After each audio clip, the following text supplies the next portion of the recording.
afraid of that. Do it a bit louder. Don't be afraid! All right.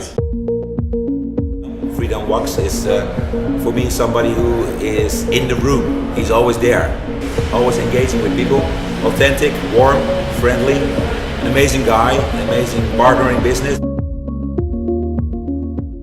The robots will change and will help us with humanoid assistance on the one side, and they will do basic repeating jobs. So we don't need to do that anymore. You know how many men are happy not to dishwash anymore? The whole dishwashing process is done without man. It's the robot doing it. We also print with living cells, DNA cells.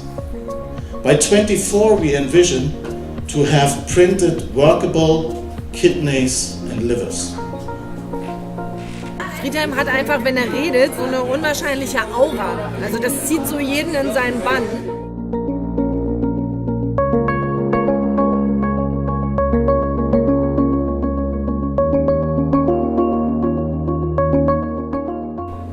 So let's not waste our time. Start to make the future. Thank you so much.